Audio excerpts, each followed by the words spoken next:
and good Thursday afternoon, friends. I'm meteorologist Tim Pandages here at the KHOU 11 Weather Center. We are tracking rain across the area, but the majority of you saying, where is the rain? Especially well west of I-45. The majority of the action has been south of I-10 and to the east of I-45 out towards the Galveston area, out into Chambers County, where that is where the rain continues to fall at this hour. In fact, you see it on radar here. That's where it's been heaviest over the past several hours. Look at the last 2-hour loop there. You can even see a little bit of a spin in the atmosphere here, getting a feed in off the Gulf of Mexico and then wrapping around. That's a mesoscale feature there. That's unusual. Kind of develops into a cluster of thunderstorms and takes on a life of its own. It's starting to wane a little bit though, and will be the only feature that brings us rain here for the next several hours, aside from maybe an isolated shower or downpour like we're seeing well to the north near the Huntsville area moving through Grimes. So not much out there, unfortunately. Cloudy everywhere, but those clouds are failing to produce much in the way of any rainfall. In fact, let's go back even farther and show you pretty much all the daylight hours. We'll go back the last 12 hours here on radar.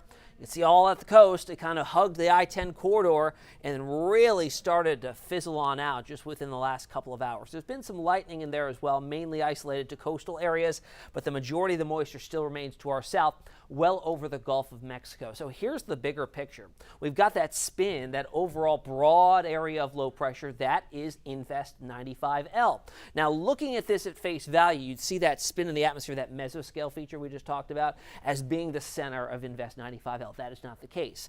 That center is still well to the southwest of us, just offshore of Corpus Christi. It is void of much in the way of cloud cover or rain activity because it is dealing with some shear.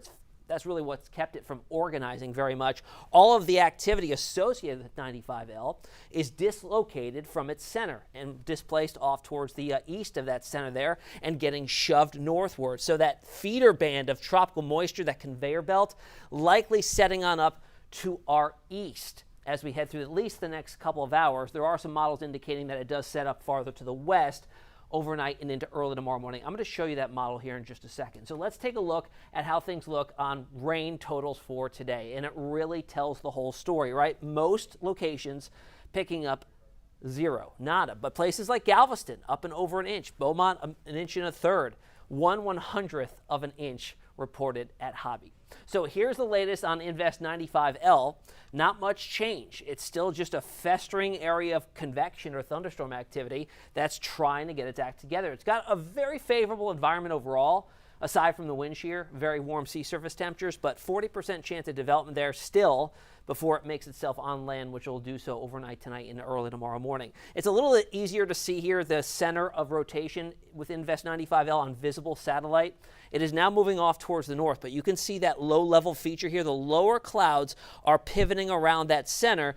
The wind shear is blowing off all the convection, the thicker cloud cover to the east and northeast of that center there. It's starting to lift its way north, and if it does so, it's going to pass by to our west and inland. So models have been struggling to really figure out where this is going because there has not been a really defined center of circulation. So models have been guessing where it's at and giving us a solution based on that, which is why there's such a large spread for a relatively short duration of time, a forecast event for this particular area of low pressure as it lifts north. Some take it much farther to the west and inland. More and more model consensus here to have it tracking over just to the west of Houston, but through southeast Texas over the next 24 hours or so, and then picking up forward speed as it lifts off to the north. So here's how future models see things.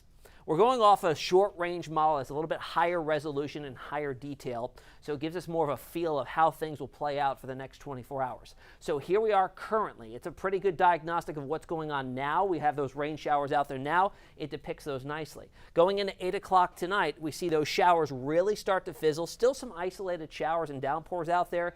Can't be ruled out, but nothing widespread. Now, by midnight tonight, this is when I think we'll start to see activity start to flare back up. Notice what happens off to the south. We see more downpours developing, but most of them hugging the coast like we saw earlier today. And then by early tomorrow morning, we see that kind of generate and lift off to the north. Remember how I mentioned most of it setting up to the east? There's that conveyor belt of tropical moisture setting up most recent run here as we speak. I'm seeing this for the first time as well. This just came out, showing it off to our east, majority of that rainfall into early tomorrow morning, into the evening hours, winding down. So most areas along and west of I-45. I mean, look at these brand new models that just came out. Hardly seeing anything at all, unfortunately, because we need that rain. It's just likely not going to come from this particular event along into the west of I-45. East of there, however, coastal areas, Crystal Beach, Galveston, additional from what we've already seen through tomorrow evening, another several inches of rain. That's good news for you because you're also dealing with extreme drought conditions, so that'll certainly put a big dent in that, but most of us not getting a whole lot of rain out of this. So I expect this to also be kind of downgraded as we go through the next couple of hours here. This is from the WPC, and this is an outlook on flood potential, and it goes on a grade of 4 different categories. So marginal, slight, moderate, and high, and this is for tonight up to a slight risk, pretty much all areas south of I-10. I don't think that's very likely anymore. And then as we head into tomorrow, that spreads farther to the north. I think this is more of an impact event farther to the east and not encompassing most of our area there. However, there still is a flood watch that's up for these areas just in case we see those downpours develop. If we do, I don't think it'll be a long duration rain event enough to cause much in the way of major flooding at all. Some street flooding if the downpour is heavy enough and it moves slow enough, but not likely a widespread event. So this flood watch is up until 7 p.m. tomorrow. I don't really think it's going to be necessary through that entire duration. So here's how things look as we head into the 4th of July holiday weekend. This event will not be impacting the majority of any outdoor plans that you have. Saturday, the risk is there for a 30% chance of an isolated shower or storm. Most of that will be early in the morning.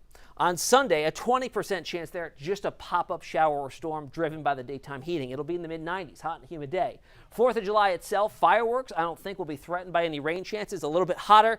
We'll still keep that 20% chance in, just driven by the daytime heating late in the afternoon. So we've got that area out in the Gulf, and we've also got 2 other areas to watch out in the tropical Atlantic. In fact, in the Caribbean, there's one wave, and then we still got PTC number 2. This has been on the struggle bus for days. It is not getting its act together. It's still moving too fast, even though it was forecast by models to slow down significantly and develop a defined center. It is yet to do so, and where the models are saying that it may be located, look at how dispersed all the convection or activity is. There's nothing really confined or organized around the center. So Hurricane Hunter aircraft are out in this again to see if there may be some sort of defined circulation. Doubt they'll really find anything, so we'll keep it out of PTC at least for a little while longer until it really slows down and takes advantage of those warm ocean waters. So our 7-day outlook does have temperatures staying up into the mid-90s in most locations. We're going to be on air with the updated forecast models for you. We get them every hour, so we'll have a brand new run at 4 o'clock. Me and Kim Castro will be on air 4, 5, and 6, and I'll also see you at 10 tonight.